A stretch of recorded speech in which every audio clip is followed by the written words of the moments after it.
Hey everyone, Vaskalos here, and welcome to my kitchen. Now if you don't know who I am, I'm a professional archaeologist, certified interpretive guide, and as you're about to find out, pretty decent cook.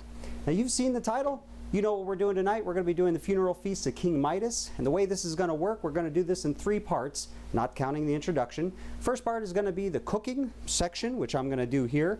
And then we're going to take a brief intermission while I relocate the camera to the living room. We'll have story time with Vaskalos while we talk about King Midas, who he was, how we figured out what the feast is.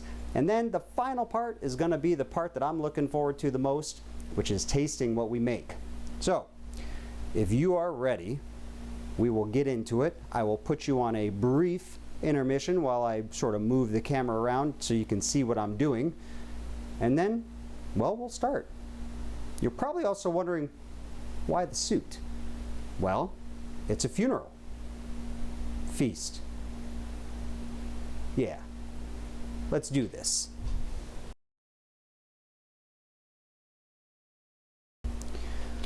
So the way this is going to be worked out is we are going to do 2 stews. We are going to do the historical stew, which is, you know, what we found from the chemical analysis. And then we're going to do a modern take on the stew. Now the modern take is going to be modified from a stew within this book, The Foods of the Greek Islands. On page 104, there is a, ooh, you can't really do this with gloves. There is a chickpea and lamb stew. Obviously, we're going to modify it. So the refithia mi arnis do forno. We are going to modify this because we're not going to be using chickpeas, we're going to be using lentils. It's got some tomatoes in it and other stuff like that. So let me go over really kind of what we're doing here.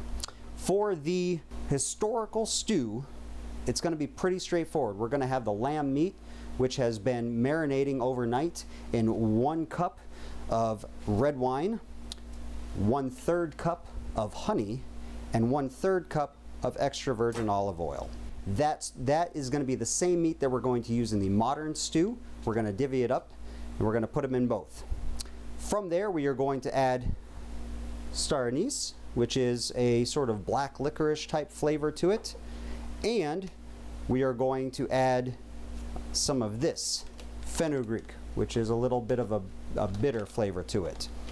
Then it's just going to simmer, and that's it for the historical one. For the modern one, we are going to add a few more things. 1 being oregano, 2 being onions, 3 being actual garlic. We're going to add some of the crushed peppers from my garden, Tabasco peppers, tomato paste, the fenugreek as well, and then I've got some tomatoes, some cherry tomatoes. I was going to do a burst sauce with that, the burst cherry tomato sauce, but the thing is that takes a long time. So what I did instead is I froze them. That's why they're kind of that weird sort of white fuzzy look. It's not mold, it's frozen. And what that does is that bursts the cells on the inside. So we're going to add all that stuff to the modern one. All right? I've got the stainless steel pot with the olive wood spoon for the historical one, and the non-stick pot with the plastic spoon for the modern one. Let me go fetch the meat from the fridge. This is the meat from the fridge. It has been marinating overnight. It's kind of a weird sludge. And then if you're curious as to the wine I used, it is just some cheap Pinot Noir red wine, sort of a mild red wine. Because the historical stew is fairly simple, we are just going to go ahead and add this stuff in right now. You're going to want it at about a medium heat. We're going to let that warm up a little bit before we do that. The only measurements I'm going to need are a 1 cup measuring cup and a 1/3 cup measuring cup. I'm also going to use some of the regular spoons, mostly the tablespoons. I've also got a big old bowl of lentils that have been soaking as well, also pretty much like all day. That's in the sink. I will drain that and add those when it comes time. So, I'm going to put a little bit of olive oil in the pan. Whoop, that's a lot of olive oil in the pan. I'll move that around a little bit, get some decent coating. All right. This is pretty watery, so I'm just going to reach on in with my hands, pull out some chunks of meat, and we're just going to throw it in. If you're wondering if there is a vegetarian version of this stew, no. No, there's not. I'm sure you could make one though. Let's just get all this stuff in there. We're also going to save the liquid that this has been marinating in because we're going to use it as part of the stew as well. For those of you in Tucson, I got this lamb meat from Caravan Foods on Country Club and Glen. Let's go ahead and clear all this out so I can start chopping up some stuff for the modern stew. And let's go ahead and even that out a little bit. I pre-peeled these things to make this go by a little bit faster. If you wanted to make this at home, it doesn't really matter how you chop up the onion. I'm going to do fairly meaty chunks. Now in the original, onion was not in it from the chemical analysis, at least that they could tell. But modern stew, we're going to do it. Alright, so what we're going to do now, we're going to turn the heat on the modern stew, also to about medium.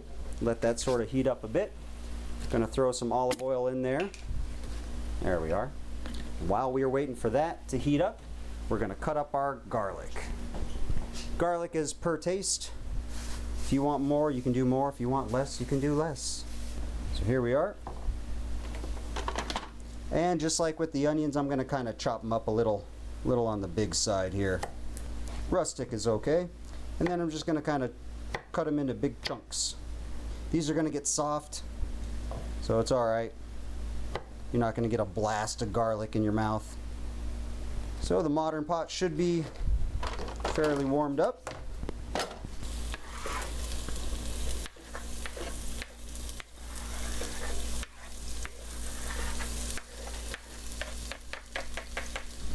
Okay, we're going to get that going pretty good.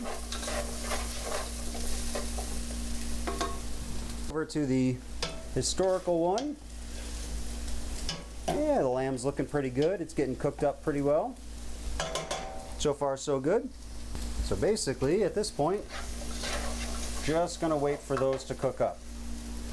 Let's go ahead and open up the frozen cherry tomatoes. As you can see, it's already kind of burst. You can see the skin right there. That's kind of what I was going for. Saves a lot of time. Let's go ahead and give the lamb a stir and the historical one. That's coming along pretty well. We might just start adding the lentils here in just a second. Actually, let's go ahead and do that. Basically, all I'm going to do is just dump the lentils right on in. Do a little bit more. And then we're going to take the juice that it was marinating in. We're just going to dump it on in. This is, again, that wine, honey, and olive oil mixture. But as you can see, it's not really doing much. Nothing's really coated. Nothing's really swimming. So what we're going to have to do is add a little bit of water. I have made this before in the past. So just full transparency there. 2 cups of water. And then, let's give the onions a stir again. Yeah, they're getting pretty translucent. That's good. We are going to add 1 tablespoon, well, about 1.5 tablespoons of the fenugreek to the historical one. Yeah, that's about right. Maybe it's, I mean, that was kind of a heaping tablespoon, so we'll just do a little bit more. There we go. And then for the anise, keep in mind, this star anise, a little bit goes a long way. We are going to put 3 star clusters, so that's what they look like, in. 1, 2, and 3. Those are going to come out at the end. We will not leave them in there. So here we are. Give it a stir.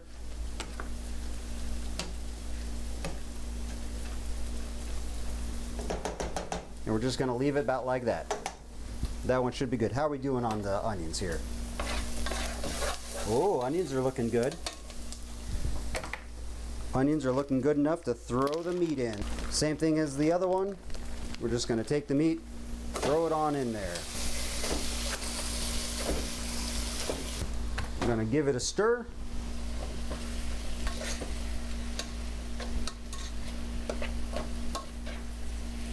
And spread it around a bit. Yeah.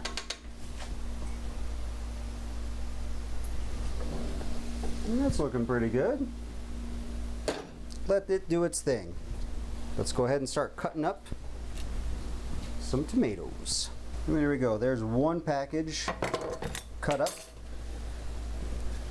all in half. And let's go ahead and give the meat a stir again. Pretty good. Starting to cook its way through. Getting some good color. Let's check the historical stew. Yeah, looking pretty good. Looking pretty good. I got a lid for the modern one and historical one. Just put a lid on that guy, get it going. All of the ingredients have been cut up, so now we just got to wait for this to start turning good color.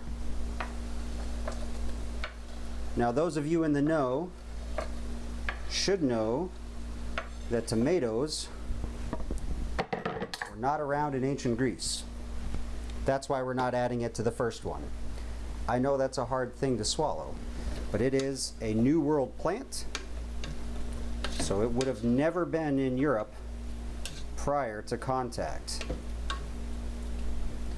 So just imagine that, Italian food without tomatoes. Crazy thought.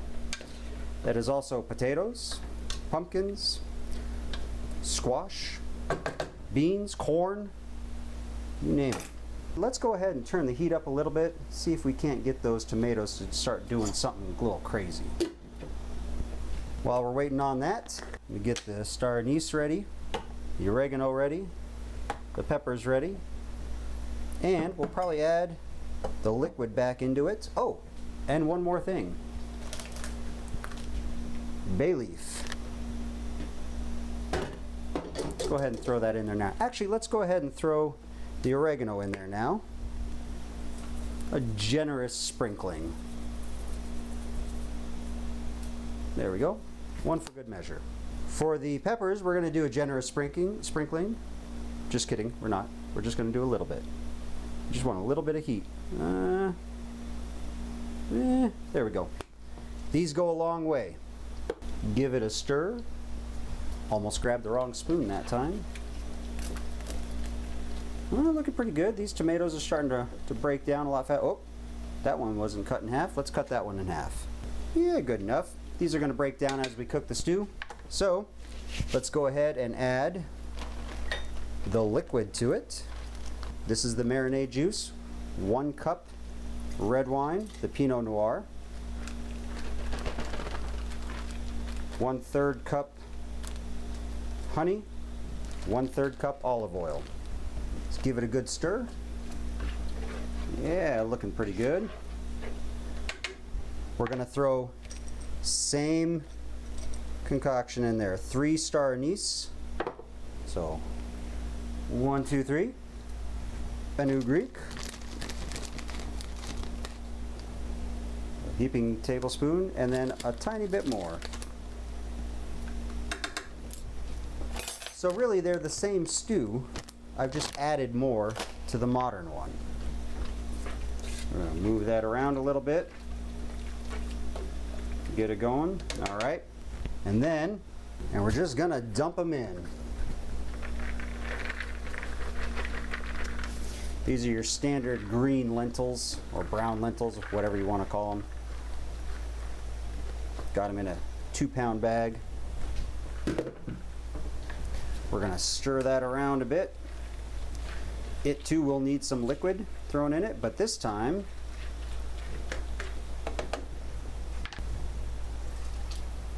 because the tomatoes have their own liquid, we're only going to do about 1.5 cups. And we're going to add a little bit of beef stock. Kind of meaty it up a bit. Not a lot. About like that. There wasn't a lot coming out while I was doing that. We are going to stir it. Yeah, looking pretty good. Get a spoon out so I can spoon some of this tomato paste. Now normally in the regular Greek recipe you only do about a tablespoon of this stuff, but you know what? I like stuff being tomatoey. I kind of want the tang in there. So let's get that in there. The whole thing, the whole tomato paste can.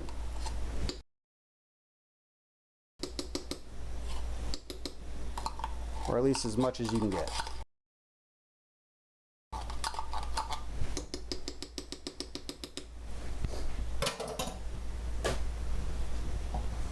And stir that around. This is going to make it sort of a reddish brown color. Hopefully, get some good color. Now I can smell the historical one cooking away. It's got a very strange, almost bread-like smell. Not like fresh baked bread, but just like you stuck your face in a loaf of bread and just took a deep whiff. Kind of weird. Or when you open up a pack of bread and you kind of get that whiff of bread, that's kind of what it smells like. Yeah, that's nice, and it's a little thick too. That's okay. We're going to go ahead and drop that down to medium. We're going to put the lid on it. We are going to check this one and give it a pretty good stir. Ooh, you know, we might drop that down to low. Let's go ahead and drop that down to low. And looks like it's cooking away a little bit more water, so we're going to put in about 1/4 cup of water or so. Yeah, that looks pretty good. Go ahead and stir it real quick. Yeah, it smells excellent. All right, so we're going to let this stuff simmer right now, and then I'm going to sort of pack this up, bring it into the living room, and then we're going to have a little bit of story time with Daskalos. So in the meantime, what we're going to do, or what I'm going to do, is I'm going to put you on the Be Right Back screen, and we'll be right back.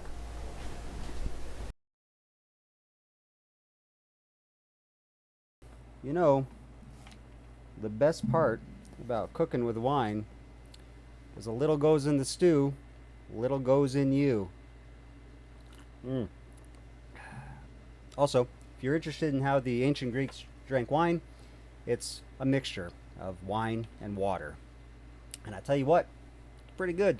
Let's get into how we know what was eaten at the funeral feast. You have your archaeological dig site, right? Archaeologists doing their digging, doing their note taking, they come across a tomb. And that tomb is in Gordian, or Gordia, which is in what is now modern day Turkey. Back then it was Phrygia. When I say back then, I mean ancient Greece. And Gordia was known for King Midas and the Gordian knot. And King Midas is who you think it is, the guy with the golden touch, which we'll get into here in a little bit. But when they opened up the tomb, they found someone buried there and all this lavish stuff around him. And that stuff included feastware. And within the feastware, there was remnants of food. And in the drinkware, or in the cups, there was remnants of what used to be liquids. Fast forward to Patrick McGovern, who is an archaeologist and scientist over at Pennsylvania University, or University of Pennsylvania, and he decides to do some chemical analysis of the stuff that is in that feastware. And what he comes up with is polycyclic aromatic hydrocarbons, which are formed by barbecuing, caproic, caprylic, and capric acids, which is basically sheep or goat fat. We're using lamb. And let's sort of take an aside here. I'm not doing the whole barbecuing thing. One, because it's going to take a long time. And two, I just don't really feel like it. But they would have barbecued it. But they would have put it over open fire, let it cook, and use the olive oil, honey, and red wine mixture as sort of a baste. They would have just hit it, just like how we do with modern day barbecue sauce. Let's see, what else? Then it contained chondrolesterol, which is from lentils or some sort of pulse, probably lentils. Lentils were around in the Neolithic. Olive oil, because it had oleic acid, and then it had anisic acid from either star anise, which we added, or fennel, which I could have added. I do have fennel, but I decided to go for the star anise. Let's talk about the importance of feasting. Now, feasting is one of those things that everyone did for the longest time. You look at Homer in the Iliad and the Odyssey, you get feasting going on there. Lots and lots of feasting. Matter of fact, when Telemachus comes up on Pylos, he sees Nestor doing a sacrifice to Poseidon, and we see in Linear B tablets that not only were there sacrifices to Poseidon, but there were feasts and other things done to Poseidon as well. So, kind of a cool thing going on there. But feasts were sort of the modern day equivalent of a redistribution of funds almost. So if you are a very powerful person, in order to reestablish or connect how powerful you are, you will basically do feasts in order to, assert, hey, look at how powerful I am. I have all this food. I can redistribute it to all of you. I can feed all of you. It's actually, really, when you think about it, a lot of civilizations do this. We still do it now. How many times do you go out to, a holiday or something with your family and you have a meal, right? So Thanksgiving is an excellent example. How many people celebrate Thanksgiving at home and they have this massive turkey and all this food that they gorge themselves on, and you're going to eat more than you actually need. But that's a continuation of this whole thing from before, from the way back, right? So this is a thing that happens a lot. Feasting is very important. We see that it was important throughout history because we see it throughout history, and we see the importance of it through literary works like the Iliad, the Odyssey, and pretty much everything else that deals with an epic. So, with that out of the way, let's get into story time. So before we get into this story, let me give you some background of what's happening. At the time, Dionysus gets really upset with the women of Thrace because they've killed Orpheus. And he kind of goes on a tangent, and he takes the women of Thrace into a field and turns them into trees. All right? So that's the setup to the story that we're about to get into. Let me move this a little bit closer. In regards to the punishment, this did not satisfy Dionysus. He left the fields themselves and with a worthy band of followers sought out the vineyards of his own Mount Tmolus and the river Pactolus. His familiar cohorts, including the satyrs, accompanying him. Though the debauched old satyr Silenus, Dionysus' former pedagogue, happened to drunkenly wander off from the main body as it marched out of Thrace to Boeotia and was found sleeping off his drunken fit in the rose gardens of King Midas. Kind of like your early 20s. The Phrygian gardeners who found him took him captive, bound him with garlands of flowers, and led him before King Midas. King Midas had been taught the Dionysian rites by Orpheus of Thrace, the now deceased Orpheus of Thrace, and the king recognized Silenus as a friend and companion of Dionysus. With this, he joyfully led a celebration of the guest's arrival, lasting 10 days and nights on end, while Silenus told the king wonderful tales. And now on the 11th day the morning rose, and the king, enchanted by Silenus' fictions, gladly ordered a guide to escort him to the fields of Lydia and restored the old satyr to Dionysus. Dionysus, who had been anxious on the satyr's account, went to ask Midas how he wished to be rewarded. Midas, who is pleased to have had the choice of a gift, was doomed to make poor use of this reward. He said, Make it so that whatever I touch with my body turns to gold." Dionysus accepted his choice and gave him this harmful gift, sad that Midas had not asked for anything better. The king departed happily rejoicing, and testing his faith and his powers by doing what every little kid does in a candy and toy store, he started touching things. Everything. He scarcely believed it when he broke off a green twig from the low foliage of an oak, and the twig was turned to gold. He picked up a stone from the ground. The stone was also gold. He touched a clod of earth, and by the power of touch, the clod became a nugget. He gathered the dry husks of corn. It was a golden harvest. Corn, remember, was wheat. Corn was always in the New World, not in the Old World. He held up an apple he had picked from a tree, and you would think that the Hesperides had given it to him. If you don't know what the Hesperides are, that is the tree at the end of the world that has the golden apples. If he placed his fingers on the lofty door pillars, the pillars were seen to shine. When he washed his hands in clear water, the water flowing over his hands would have deceived Danae. Danae is the girl who was impregnated by Zeus when Zeus became a golden shower. I'll wait for you to finish giggling. His own mind could scarcely contain his expectations, dreaming of all things golden. As he was celebrating, his servants set a table before him, heaped with cooked food and loaves that were not lacking. Then, when he touched the gift of Demeter with his hand, the bread turned to gold. This is about when he realized he screwed up. If he tried with eager bites to tear the food was covered with a yellow surface where his teeth touched. He mixed pure water with wine, the other gift of Dionysus, but molten gold could be seen trickling through his lips. Dismayed by his strange misfortune, rich and unhappy, he tried to flee his riches and hated what he wished for a moment ago. Fast dying of hunger and thirst, he is tortured by the hateful gold. Lifting his shiny hands and arms to heaven, he cries out, "Father Dionysus, forgive me. Have pity on me, I beg of you, and save me from this costly evil." Whereupon Dionysus, highly entertained, restored him and took back what he had given in fulfillment of his promise, saying, "So you do not remain coated with the gold you wish for so foolishly. Go to the river by great Sardis. Make your way up the bright ridge against the falling waters until you come to the source of the stream, and plunge your head and body at the same moment into the foaming fountain where it gushes out, and at the same time wash away your sin." The king went to the river as he was ordered and did as instructed. Immediately the golden virtue colored the waters and passed from his human body into the stream. And even now, the fields receiving the ore of this ancient vein of gold are hard growing of pallid color from their clods, imbibing the gold.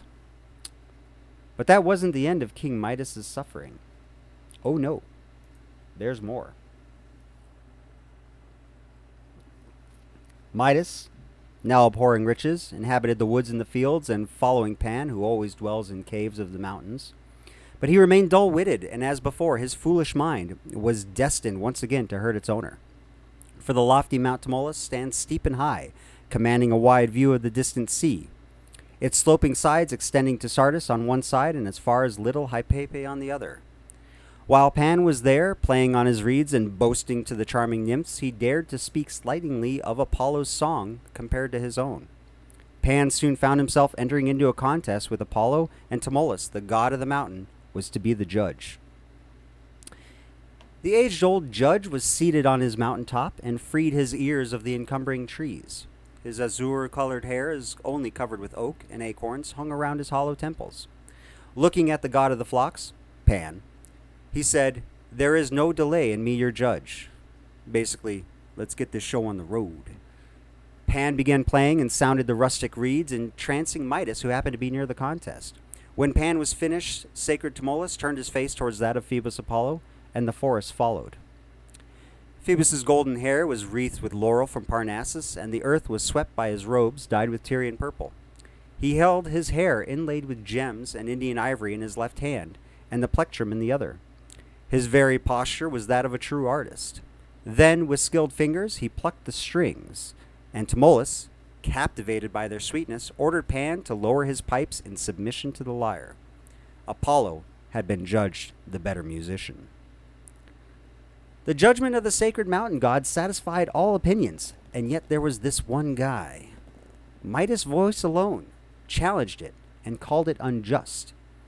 The Delian god, Apollo, does not allow Midas's stupid ears to retain their human shape, but rather draws them out to a great length, fills them with gray hairs, makes them unsteady at the lower part, and gives them the power of movement.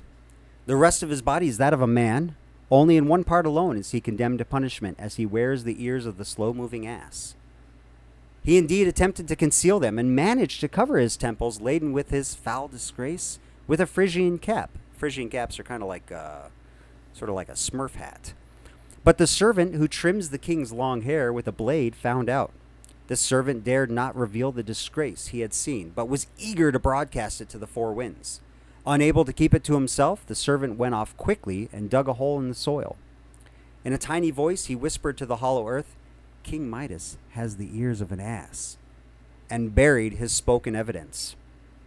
Having covered up the ditch, the servant departed in silence. There, a grove thick-set with quivering reeds begins to rise. As soon as it came to maturity after a complete year, it betrayed its planter. For moved by the gentle south wind, it repeated the words buried there to all who passed.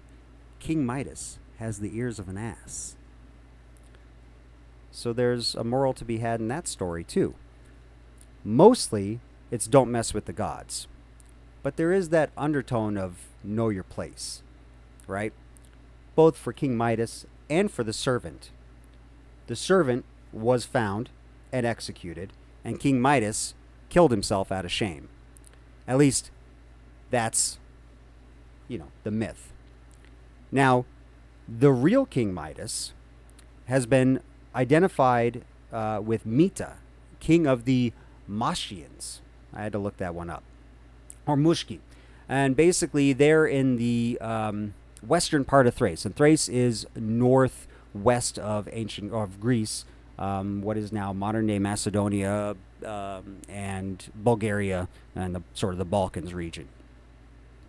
They crossed the Hellespont, which is the division between Greece and Turkey, modern-day Greece and Turkey, up in the north part of the Aegean, about 1200 BC. And the Hellespont is also where Troy is at, too, by the way. And they disrupted the Hittites' power in that general area because of that. But here's the twist. That Midas, the Midas of the Golden Touch, the Midas with the asses of an ear, the Midas who went across into Anatolia, is not the Midas from the tomb. Oh, no. See, the tomb dates to the early 700s. And Midas there was a King Midas in the early 700s. And so when the archaeologists stumbled upon this tomb and they saw all of this riches in there, because it was pretty lavish, and they saw all this feast gear and everything like that, they figured this is King Midas. They dated it to the early 700s, and King Midas ruled in about 718 to 710-ish, roughly. And we know that by some of the literary accounts from other countries in the area. But there's another kicker to the story. Later on, radiocarbon dating, dendrochronology dating, and a bunch of other stuff sort of threw a wrench in that, because the tomb itself is dated to about 740. And King Midas, well, he wasn't king at that time. More than likely, the tomb is to his grandfather or even his father. So, yeah, twists. Now, with that being said, this is sort of a question then that you should be asking yourself, and a lot of times archaeologists ask themselves. Do we then change the name of this? Because what's in a name, right? I mean, the title says Cooking the Feast of King Midas, the funeral feast of King Midas. Everyone knows most people know who King Midas is from the myth. And that myth isn't the same Midas as the Midas that they thought it was. And once they found out when the date was, it's not that Midas either. So do archaeologists change the name of that whole thing, or do they just put an asterisk? And I'm of the opinion that you would just put an asterisk, because the original finding, you thought it was King Midas. But where that kind of gets into the gray area is when you have people like, Schliemann, when he excavated the grave circles of Mycenae and said, "I have gazed upon the face of Agamemnon." when we know, after dating, that the golden burial face mask, the Mask of Agamemnon, is actually much, much older than the Agamemnon would have been. So, something to think about. Now, I'm going to put you on hold, the Be Right Back screen, while I go get a couple bowls of this stew. All right? It smells amazing, by the way. So let's, I'm going to put you on hold yet again. All right? Here we go. Okay, so first thing we're going to try is the historic stew. This is the lamb with lentils and not much else other than seasoning. It is incredibly hot. So we'll just take a little bit, get a little bit of the lamb in there, a little bit of the lentils in there.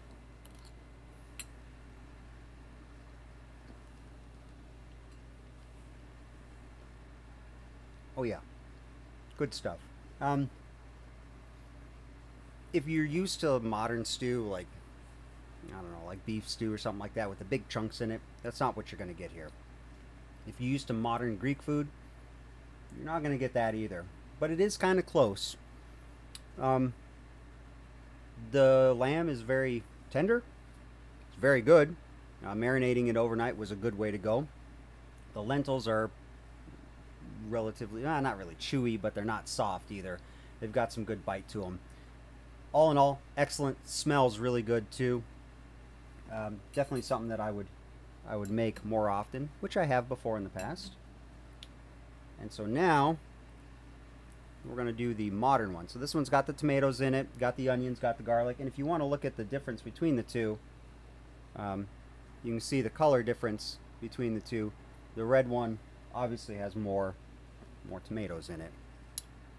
Also still very hot as well. Hopefully I don't burn the crap out of myself.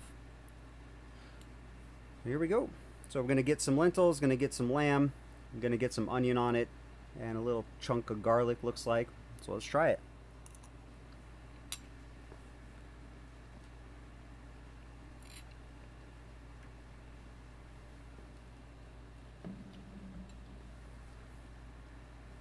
The tanginess of the tomatoes definitely improved it. The interesting thing is that both the star anise and the fenugreek sort of takes a back seat to the tanginess of the tomatoes and the tomato paste. I probably should have toned it down a little bit on that. But all in all, it's actually pretty good. So if you're interested in this recipe, you can always send me a message. But all in all, yeah, actually really good. Both of them are decent in their own right, though the tomatoey one definitely tastes a little bit more modern. Definitely tastes like something you would get at a sort of an Eastern European restaurant, sort of a mom and pop place. But it's definitely different than what you would normally expect to find at your normal restaurant fare.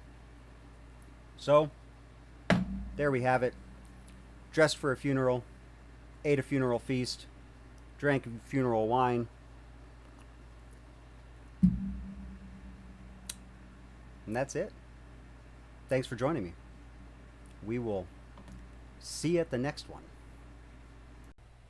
Hey everyone, Vaskalos here, and I wanted to give you a quick follow-up to an already really long video. It's been a couple weeks since I made the stew, and I wanted to talk to you about something really cool, and that is the smell that the stew produces. Now, it's a very fragrant, very perfumey, spicy smell that star anise really packs a punch. But the cool thing is that my whole house smelled like that stew for a couple days, no exaggeration. And every time I'd open up the fridge, I'd get hit with this wall of stew smell, even though it was sealed away in Tupperwares. The stew itself was very, very fragrant. And you're probably wondering, why does that matter? Well, if you've ever read any of the ancient Greek epics, or really anything that the ancient Greeks wrote about when they talk about sacrificing animals and then cooking those animals in like a feast or something of that nature, one of the things that they mention is the smells making their way up to the gods, and the gods taking in those smells and being satiated or happy or whatever, the gods liking the fact that those smells made it up to them. So I think it's really neat that we as a modern people can make these ancient dishes, and we get overwhelmed by these smells, and it's easy to see how the ancient peoples would have seen these overwhelming smells and would have thought that these smells would have carried their way up to the gods. So, thank you for indulging me on this follow-up, and I'll see you on the next one.